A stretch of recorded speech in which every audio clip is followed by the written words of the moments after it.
अस्सलाम वालेकुम, वेलकम, खुश आमदीद yet to another episode of आज सुबह विद अली सलमान। ख़वातीन हज़रात, पाकिस्तान में मैं हमेशा हर किसी से कंप्लेन करता हूँ, हमारा सबसे बड़ा डिलेमा ये है कि ना हम हीरोज़ बनाते हैं, ना हम हीरोज़ पे बिलीव करते हैं, और जब हमारे यहाँ कभी हीरोज़ बनते हैं तो हम फ़ौरन उनकी टांगें खींच के कोशिश करते हैं कि हम उनको अपने साथ ले आएँ and do not let others follow the path that made them come to the level or expectation of people to look up to them and start following them. आज से बहुत साल पहले एक कंपनी जिसका नाम था एक्सोन केमिकल्स ने पाकिस्तान में एक फर्टिलाइजर प्लांट लगाया जो बहुत अरसे तक बहुत अच्छा चलता रहा and then it got into privatisation. वहाँ पर एक हीरो ने जन्म लिया, because I know from my friends at Engro कि शौकत मिर्ज़ा साहब मरहूम ने एक बहुत ही चैलेंजिंग इन्वायरमेंट में, बहुत ही कट थ्रोट कंपटीशन के दरमियान उन्होंने ये फैसला किया कि मैनेजमेंट बाय बैक करेगी और एक्सोन जिसका नाम बाद में एंग्रो हो गया, उनको ख़रीद कर they'll put it and set it at the path of glory. The next few years were just amazing. It expanded from where it was to another level. और उसके बाद शौकत मिर्ज़ा साहब ने कुछ और कंपनीज़ को लीड किया and then unfortunately on a very tragic day उनको कत्ल कर दिया गया, शहीद कर दिया गया, so as to speak, and we lost another hero. उसके बाद एंग्रो ने डेफिनेटली रियलाइज़ किया कि अगर हम हीरोज़ को नहीं अप्रिशिएट कर सकते तो at least we'll try to appreciate the excellence and we will acknowledge what they have done. आज से कुछ साल पहले एंग्रो ने डिसाइड किया कि वो अपने मुल्क से लोगों को, उन लोगों को जो कि आप लोगों के सामने, आवाम के सामने नहीं आए, उन लोगों को जो कि अनसंग हैं आपके सामने लेकर आएंगे और अप्रिशिएट करेंगे उनके काम को, उनकी एफर्ट्स को, उन तमाम चीज़ों को जिसको हम देखते हैं, जिसको हम जानते हैं, जिसको हम खुद तो अप्रिशिएट करते हैं मगर एज अ नेशन कलेक्टिवली हम उनको उनके सही मकाम नहीं देते। आज मेरे साथ I am honestly very lucky and thankful to आज television network to bring somebody जिनके साथ मैं दिल की बातें कर सकता हूँ और ये बात कर सकता हूँ कि अब ऐसा क्या प्रॉब्लम है हमारे साथ other than Engro, why the other corporate agglomerate so as to speak. हम लोग ये एफर्ट, ये कोशिश नहीं करते कि उन लोगों को मौका दें जो लोगों के लिए कुछ ना कुछ कर रहे हैं और उनको सामने लेकर आएँ, उनको अप्रिशिएट करें, उनके काम को लोगों के सामने ला के प्रेजेंट करें। There is a lot that I need to ask him, but we'll start with welcoming Mr. Tahir Javed for coming to our show and gracing the occasion. Assalamu alaikum sir. Thank you very much. क्या हाल है sir? बिल्कुल ठीक ठाक हैं आप। और आपके साथ मौजूद हैं सर ये अली तबस्सुम जंगवी साहब। ये शायर भी हैं, ये फनकार भी हैं, ये एक इंतहाई गुड लुकिंग आदमी भी हैं और ये लोगों की किस्मत का हाल बताते हैं उनकी डेट ऑफ बर्थ से।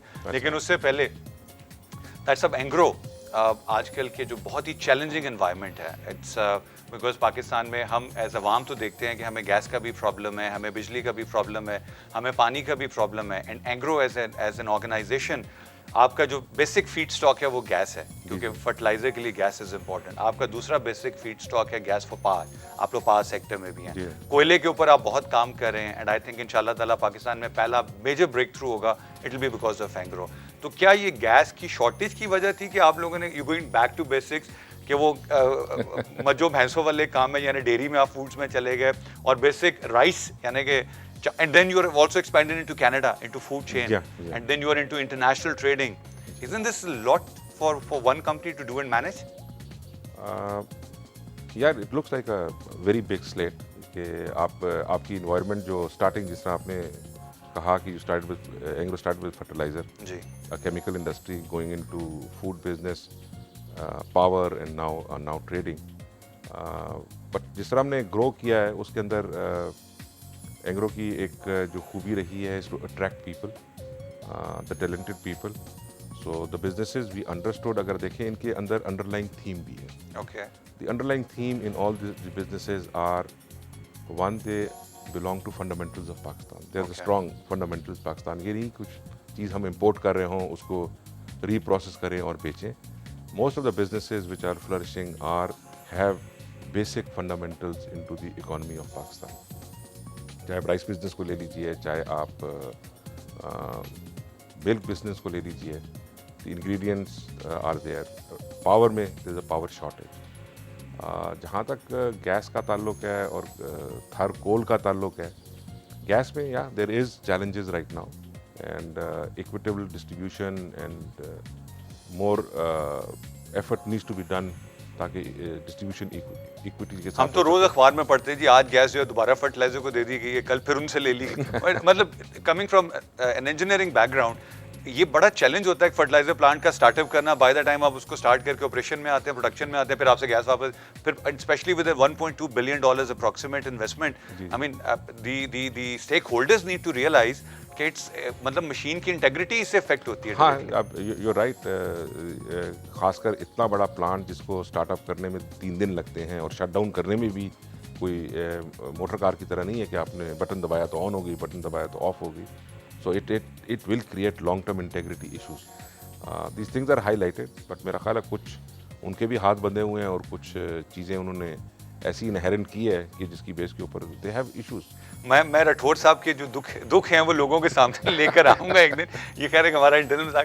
अच्छा, ये जो डिसीजन था to expand into a non which is not a traditional business of फैंग्रो, कि ये आपने डेयरी में आ गए, फिर आप राइस में आ गए, ठीक है, it fundamental is the same, the theme is the same. तो आप लोग एग्रीकल्चर में क्यों नहीं आए? आप लोगों ने कोई और इस तरह का काम क्यों नहीं देखा which was more grass rooted into Pakistan's economy? Why dairy? Because आप Dairy की conversion into consumer product was easier. Okay. And there was a need to take the milk which was in the milk shed. Okay. And it could be taken to the market. और अगर उस success को अगर आप build up करें तो there is also a probability कि that success can be exported overseas. Okay. अगर आप चले जाएं न्यूजीलैंड चले जाएं, Fonterra को ले लीजिए, या there are companies out of Europe. There are huge dairy companies which have built businesses on their local agriculture, gone out and became very big. I really appreciated when you said New Zealand चले जाए। मेरा तो बड़ा शौक है, ये लेके नहीं जाते थे। I'm sure there's a caller online। ये अली तबस्सुम साहब मुस्कुरा रहे हैं, इनको देखते कॉलें आना बड़ी शुरू होती है। We take the call first। जी अस्सलाम वालेकुम। हेलो अस्सलाम वालेकुम। वालेकुम सलाम। मैं शुमाइरा बात कर रही हूँ जंग से। अली भाई साले के बारे कैसी हैं आप? फिर जंग से आपका फोन है जी। आप कैसे हैं? मैं बिल्कुल ठीक हूँ। ये जंगवी साहब बैठे हुए हैं जी।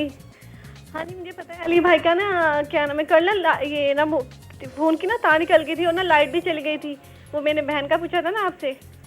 जी जी, अब जल्दी से पूछ लें क्योंकि आज हमने बहुत मेहनत से ताहिर साहब को काबू किया हुआ है, तो हम चाहते हैं कि इनसे ढेर सारी चीजें मैंने अली तबस्सुम साहब के तवस्सुत से भी पूछनी है। जल्दी से पूछ लें आप अली तबस्सुम भाई से क्या पूछना भाई। वो क्या नाम है, मैंने अपनी बहन के पूछना था कि उनकी डेट ऑफ बर्थ कल बताई थी कि 18 दिसंबर है और 1998।